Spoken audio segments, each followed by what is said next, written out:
ladies and gentlemen, there we have an emergency session here, um, with a very good reason. Emergency session with Dennis Praet on the top left and Gary Smith on the Hey, bottom. Chris. Hello, hello.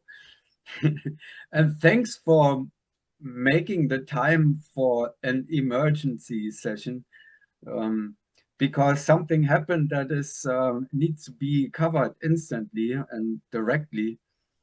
Um, we have, Dennis, we have a pretty interesting score that came in from the Benelux championship, indoor championship, which is a Belgian indoor championship Excuse me. at the same time, and for Netherlands and Luxembourg, whatever.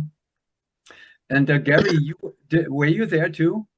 No, not. I was with them the day before in the first 2 days before in Charleroi. We did a day of training, and then we went to the bigger tunnel.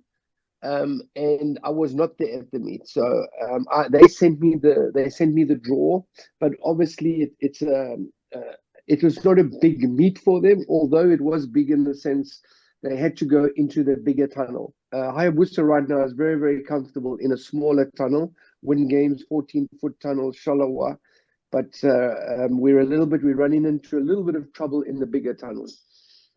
Okay, so you missed actually the round 10, but Yes. Dennis didn't miss it because he was right in the middle of it. I hope he didn't miss it.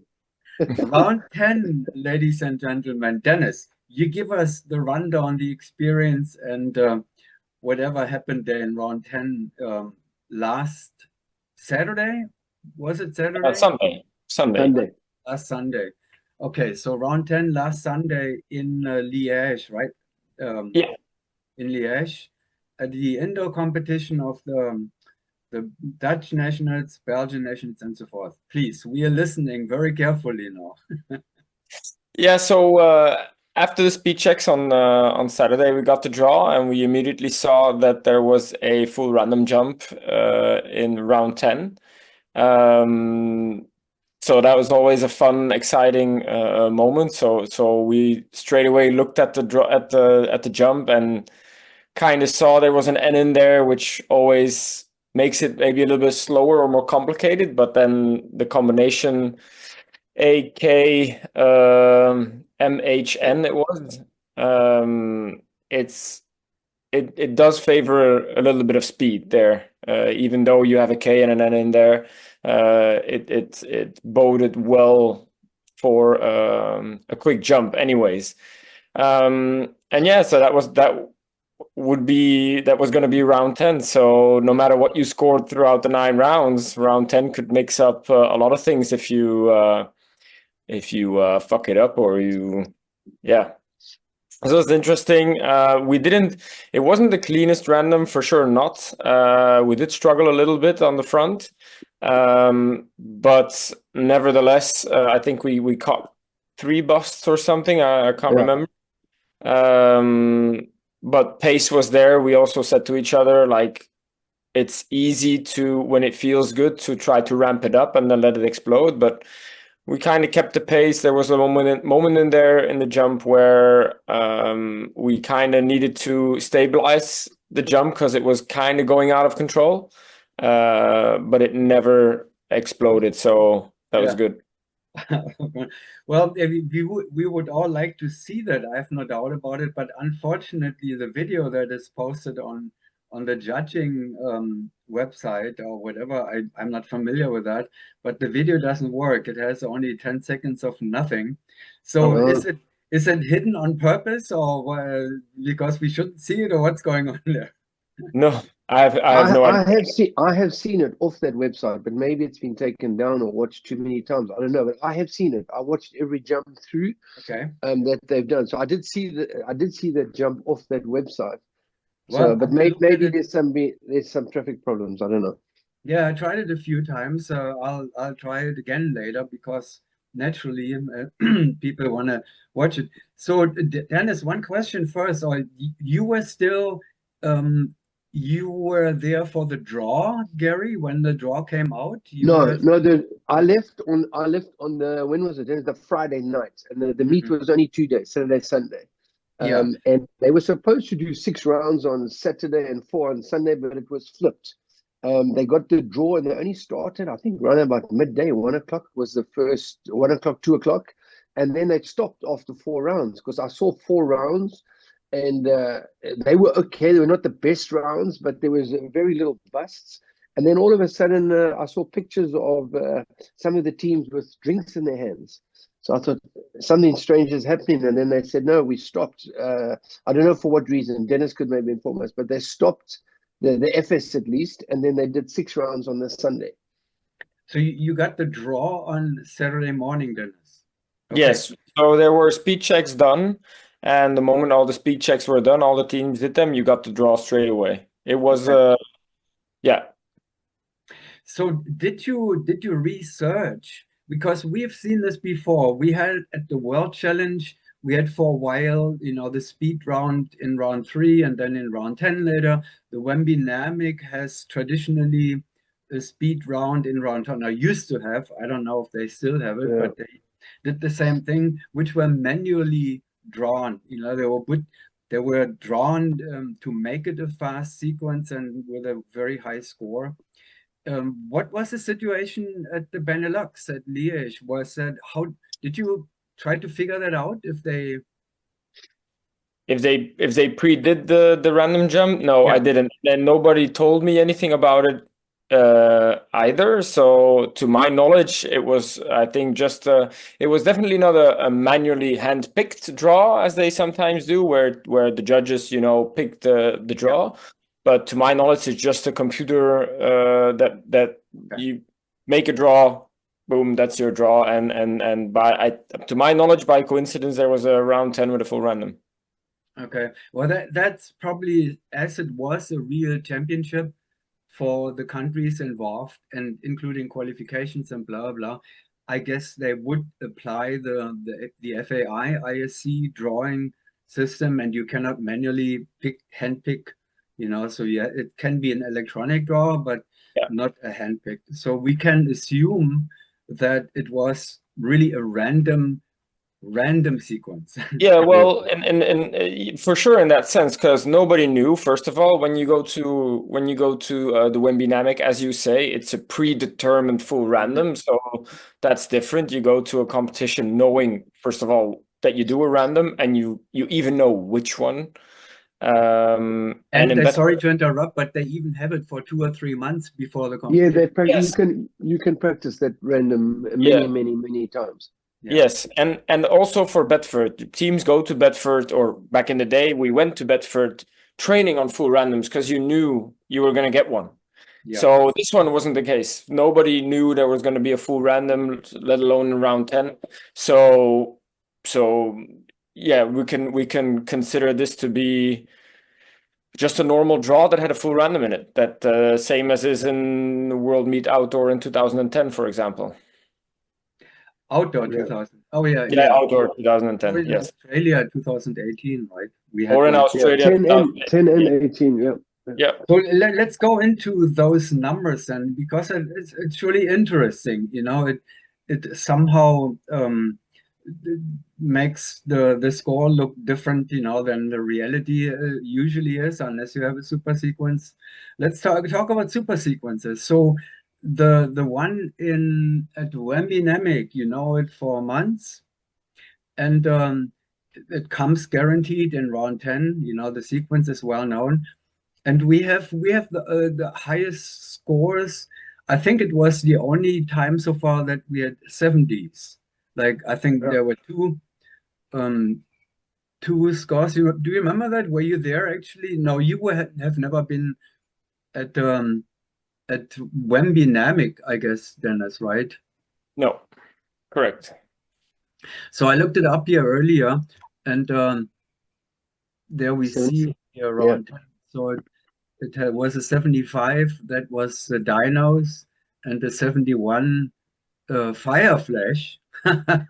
Imagine, huh? That is cool. And there's a 60 by Wembley. So that was not only I mean, not only handpicked, it was well known for months before the competition, so teams could really train it.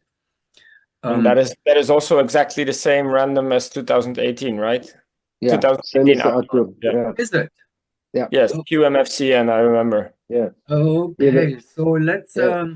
let's go to 2018 because that is then I guess the the standing outdoor I mean the record for the highest outdoor score, is it? Yes, Yeah. that is true. So it must be this one here, Round six. Yeah, and we had it in round six. Yeah, there it Yeah, is. QMFCN, it's exactly the same. yeah, yeah. Yeah. So there is this one. And that was a 62, and that is exactly the same. I didn't even know that. So it's exactly the same sequence as it was drawn for the Wemby Dynamic, or Exactly. as it was set up for the, for the Wemby Dynamic. All right, so we remember that in 2018, which ended with World Championship title. That was your third one, right? 14, 16, 18. Yep, that's what it was. And that is still the standing outdoor super sequence world record for a single round. Exactly. And then we had, so when Dynamic, we looked at it already, we know the difference. Then we had the World Challenge, where that was not the case, that you could go there and you knew the sequence, you knew there would be a super sequence, but you wouldn't know what kind of a super sequence it was. Yes. Yeah. Yeah. So you remember that? Yeah. You were And there. I remember the jump was very round because there was a BMJ or B whatever. Because I remember watching some teams on it, and there was a lot of, you could battle to see, was it a grip taking or was it was there separation in it? But that was I believe that was Paris Fury's win, right? They won that one with a high score on it. Yeah, I think I found that too early. I went back in time and I think it was Paris that was, Fury. I think it was, yeah, I think it was in 2010. Here's the World Challenge. Okay, so here we see the super Yes, sequence in round two. JMEDL. Yeah, very Yes. round. Yeah, And yeah. yeah, Paris Fury had the highest one with the 66. Yeah, 66, yeah. beating Hayabusa, beating XL, beating the French team, the 66 here. I don't know if I have video of that, but so that was a situation at the World Challenge where you would know there is a super sequence coming, but you wouldn't know. So then, as you said, you were just practicing. When you were going to the World Challenge, you knew there would be something, so you did random work. Yeah, exactly. Yeah, well, in my opinion, you always should do random work because even in your jumps with 3 or 4 randoms and a block, if you have a random sequence in there, you can make it like your little sprints. So full random training is perfect for that. But yeah, we went always to the Bedford World Challenge knowing that there was going to be a random. Which is not the case anymore in your traditional nationals or your traditional competitions. It can come up, but it's always a very small chance that it would come up. So it's a different mindset, in my opinion, training for your traditional meets, because you have a lot more chances of 3 randoms and a block, 2 randoms, 2 blocks and a random, or even the 3 blockers. They're always there, but a full random is very unlikely. So yes, you train it knowing that chances are small that it will come, but you have to be ready when it comes. That you don't get surprised if it comes, and then you're let's say you're leading for 9 rounds in your little battle with other teams, and then the full random comes and you're not prepared and it's only 1 jump. So do you then say the other team is better or not, just because they did a full random well and you did all the rest better? And we have seen this before. We have had situations where a team was leading. I remember in Germany was one of them. There were a few others where the team was leading after round 9, pretty solidly, and then came a random sequence in round 10 and bang, Yeah. Yeah. all changes. Exactly. So what do you see then as a coach or as a spectator or as a competitor? Do you then say over those 9 rounds, which is the majority of the 90% of your competition, that team is clearly better, and then only on that one round, if it's a full random, the positions are switched, and then the other team wins. But then, Yeah. how do you compare that? What do you say in your team debriefing? Then, Yeah. for example, Yeah. do you then say, okay, we won, but really we weren't better? Or that's the full random always throws it. Throws the how do you say it? Mixes it up. The cat amongst the pigeons. Yes, Yeah. exactly. Smart words from a 4-time world champion. Ladies and gentlemen, listen to that carefully. You always got to be ready for good random work, no matter what, because it may come in round 10, very unlikely, but you have a lot of sequences with 3 or 4 randoms in the sequence. And it's high risk as well, because you have to go for it. There's Yeah.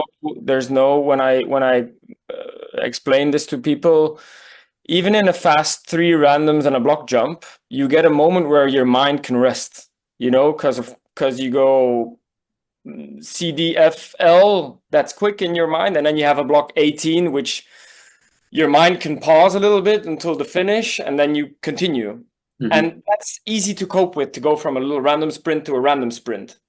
But if you get the random sprint all the time and your mind doesn't get a rest, then it's very really tough to stay in. And I'm happy for sorry, that was an email. I'm happy for my team that we pushed it to a point where I felt like we were close to the limit, and maybe at some points losing people in the process, but that we hung in there and tried to keep the train going, because it's a tough thing to do, keep focus, because then a jump becomes really long. Yeah, very impressive.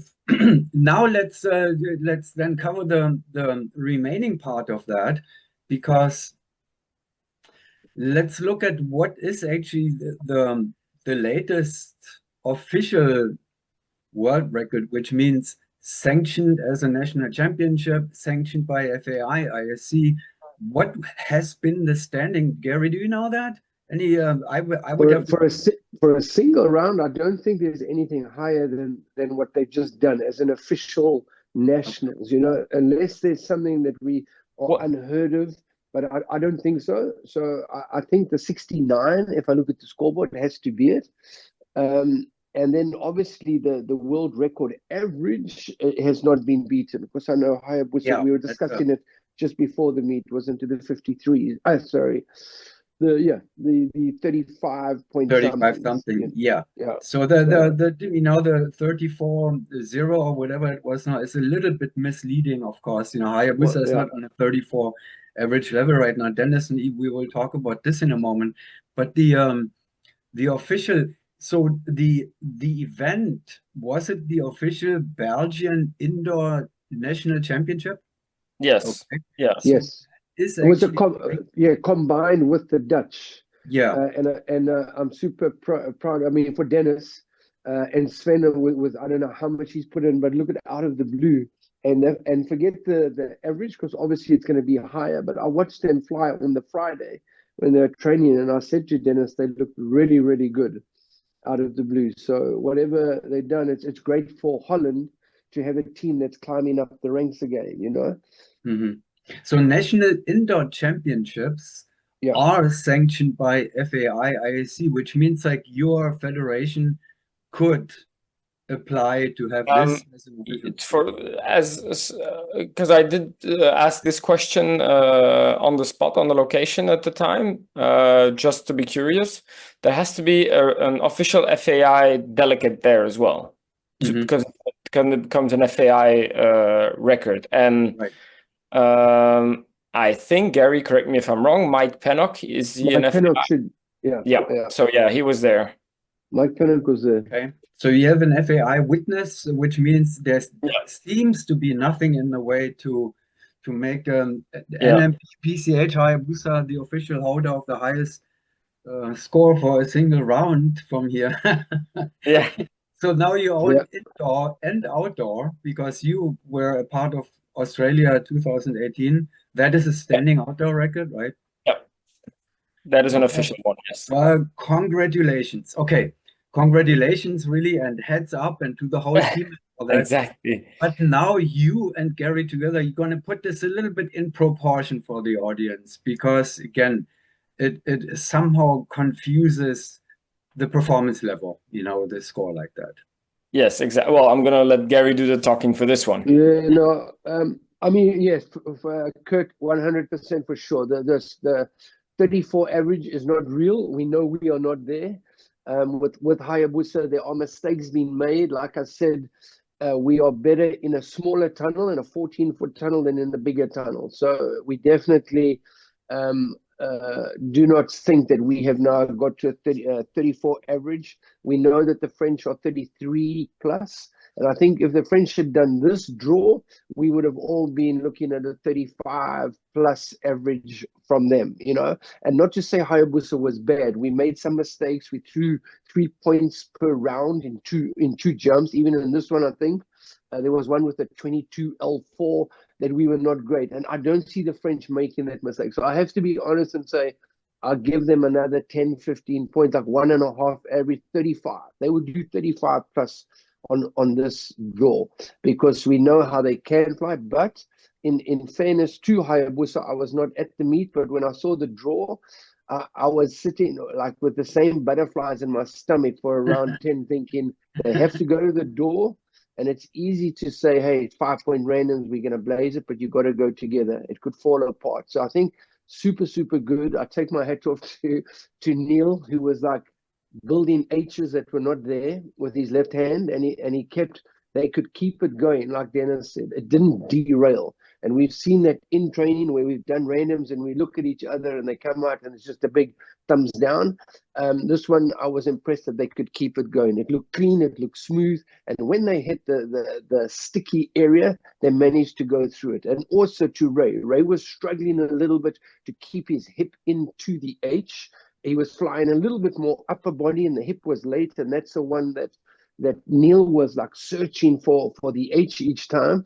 But they could keep it going. But Ray is definitely one in the training. Even when we were there on the Friday, he said to me, give me a full random, because I had put the jumps together. I was trying to put in some all the exits and whatever. And he said to me, when he looked at the board, he said, where's the random jump? And I put in a random jump. It's not to say that they did it, but he knows it. He knows what he How needs. interesting. So, yeah. They're working hard, but in fairness, this is not the level that I said to you before. Hayabusa is getting better. They're getting stronger. There's no doubt.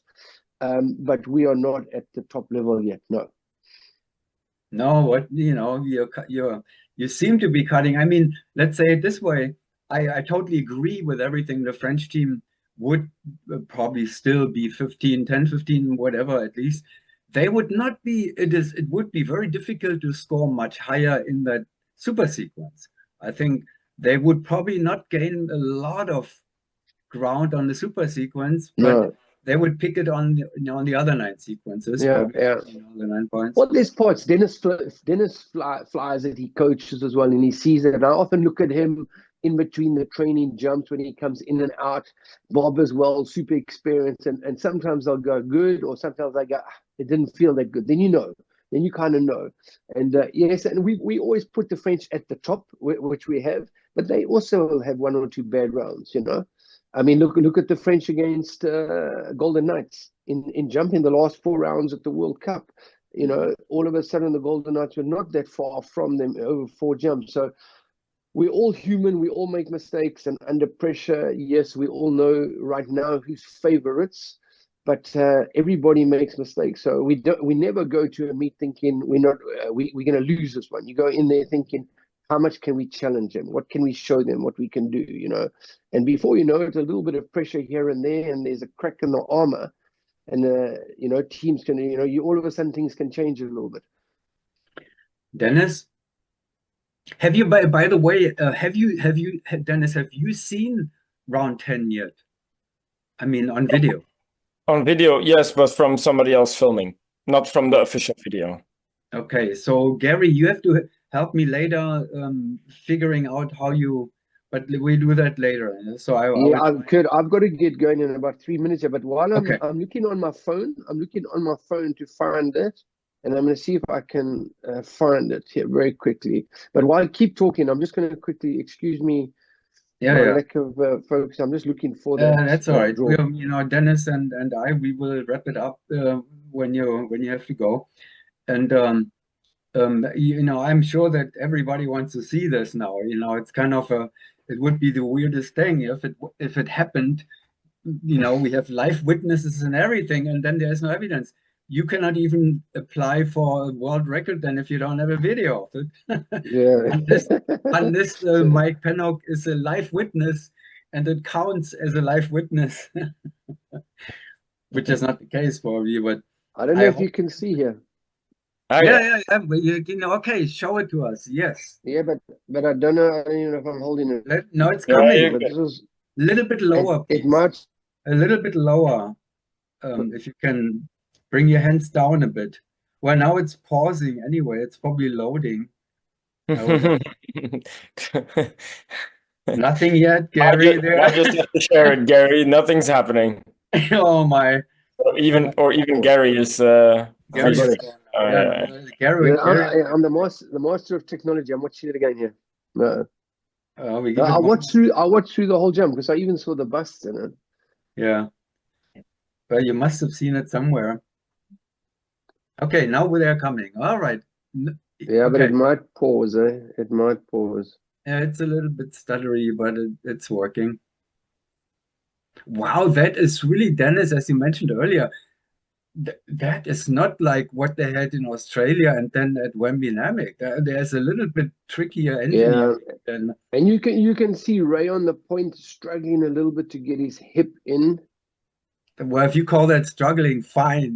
For me and for most of us, it looks quite perfect. Yeah. Anyway, but in fairness to Ray, and I always say it to him, in between and after training, he's come a heck of a long way. He's come a long way from where they were. What was it after Voss 23, 24 chosen, and then he went through. We have to all remember that Dave flew the SISM in his slot, so he had a 24 with half a year probably. He's done incredible. And to the team as well, to the whole team. Credit goes not only to Coach Gary Smith, a lot of credit goes to the other young man there, Dennis Praet. Yeah, I'm not being that much involved. Personal trainer and one-on-one trainer and blah, blah, blah, So you helped Ray to get where he is now a lot. I'm his personal critic. And he hates Dennis. No, he doesn't. No, he doesn't. Hey, Kurt, Dennis, I got to go, man. Please, okay. Excuse me, otherwise I'm out of here. Thanks for doing it, Gary, and for showing No worries, us man. Video. No worries. If I never find the video anywhere, it is. We have seen it already once. It's on that one. All right, man. Thanks, Schmitty. I don't know how to get out of here. What do I do? I don't want to close your whole thing. No, you could just walk away, I guess, from it. Yeah, there we go. Now we are gone. Anyway. He's gone. You're gone. We hear you, but you can probably just turn yourself out of it, and then we should still have our conversation here. Dennis, congratulations again, and I cannot say when I just think about this, I'm scared shitless already. People love random sequences because you score high. For me, it's the most challenging thing, if it comes in a competition, in training, whatever, because of what you said earlier. You have to keep your shit together for those whole 35 seconds. There is not a split second when you can give up your concentration level and all that kind of stuff. Then it's all, it ends up in chaos. But it's not only you. You have to keep four people on this level of state of mind and mental content, all that, that is incredible. You know, four people at the same state of mind for the same time frame. Uh, how do you prepare a team for that? You can only count on every individual that they do their best to be ready, right? It's very it's challenging. A full random, as you say, is so challenging, and the way you train it is just it's just by doing it. When I coach out of the blue, for example, and we train randoms, I don't really debrief that much, like in detail of moves. I try to say like, okay, keep it small, but you only try to train the brain. So if you do a lot of full randoms, yes, you can watch them afterwards and debriefing. In my opinion, you can, but for me, the most important thing is if my brain is following. If my brain can follow the speed that I want it to be, the body will follow. Mhm. So, Yeah, there's not the much mental to do part as of is motion. yes, the mental part is a lot more important on a full random than your flying is always important, but if your flying's good, then you only need your brain to follow. And in a full random, when you don't have those little pauses of rest, when there's a block in between and it takes like a second or 2 seconds to get back to that random speed, you have no rests, then your brain needs to be rock solid. And then, yes, with the four of us, or any team, you need to train a lot of full randoms to kind of feel each other out. What is especially for the inside center Neil, to like, okay, what is everybody capable of, because he's the engine then, and making your feeling your tail, looking to your point, and also seeing how what your outside center is capable of, because he has mostly a lot of work.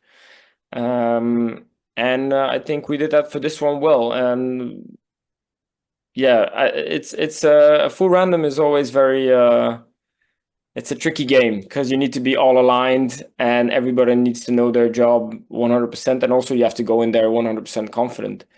I remember back in the 2018-19 lineup Hayabusa, or that lineup. We had the so many jumps and so many tunnel flights together that we felt each other perfectly without looking. And Dave as an inside center was the master of letting Andy work, and Andy could work. Andy could work really well, but that's then you need to know exactly what you're doing and have a lot of overview as an inside center. So props to Neil for that. And yeah, I mean, it's such a special, Hmm. such a special jump, a full random jump. If you have a good one that has a good flow, to then go to these scores of close to 70 or over 70 or close to it, anyways. Especially with no preparation or not knowing that there will be one. Are you as an individual, and I mean each team member, and the whole team exercising mental practice, mental training? Do you have certain training for that? Well, yeah, everybody, I especially trained my mind back in my early days when it was, now I have a lot of experience and I'm kind of used to it. But I still do. Everybody does it in their own way. A lot of visualization. I visualize, for my opinion, full random jumps or even any jump when I go in the tunnel or a jump. I like to, for me personally, first visualize, okay, the details, but then like close to when I'm gonna fly it, I'll visualize at a speed that is kind of over, that is actually too much of what it will be. But if in my mind I can follow that speed, then what I'm gonna do actually is gonna be a lot easier. Yeah. So I'm not trying to visualize, me personally, I'm not trying to visualize the exact speed of where I know this team is at, where I'm in then currently. I'm kind of always going over that speed. So then I know I have a buffer in my mind, and then it becomes easy. But each to his own. What But works? But that folks out there, that keep in mind that counts only if you have already the skills. You have developed the skills that your body can access. If you're walking like a world champion when you're dirt diving or whatever on the speed of a world champion, and you don't have the skills, it's counterproductive, you know. So it has to be done at the right time in the right way. Exactly. And also what I always say to people, you know, when you train or you do a draw in training and you've been working on your block technique, your flying, your whatever, you have during training, you always have such a big list of things like, okay, block 18, the shape of the start. I need to make sure I go synchronized, whatever. Like your whole big list of things that you need to remind yourself of or be aware of when you fly. Now, when you get closer to a competition, that list won't be gone, obviously, but what you try and achieve to make it easier in your mind is have your list as small as possible for that round in that meet. And then if after the meet you need to work on stuff again, that list can grow while you fly. Okay, then because the list is so long and you have to think about many things, brain locks occur and all that. So, but that in training is fine. But when you fly in a competition, if I make my list of things to do on a single jump, like super small, I think about the jump. That's the first thing that my mind can follow the jump at that speed. If I say it out loud in my head. And then you can say, okay, I'm gonna make sure I watch one or maximum two things that I red flag, but that's it. Mm-hmm. That's it. If you put in more, you're busy with too many things, and then something might happen during the jump, and there's no more space in your head to process what happened in the jump and what to do to fix it in the next page. Yeah, that's on top of all of that, what we just talked about comes the famous distraction control. Exactly. Yeah. There's distraction because nothing is exactly the same way as it was before. Never. Yeah. Dennis, it was extremely interesting, and thank you so much for taking the time. We're running out of time here now. Yes, 1 minute and a half. We killed 40 minutes just like that on the topic, and I really appreciate that. So thank you very much. Congratulations to the whole team for a great performance and for that, you know, new high score. And then good luck soon at the indoor World Cup, right? So we'll see you again. The same thing, hopefully. Thank you very much. Thank you very much to Belgium. Goodbye.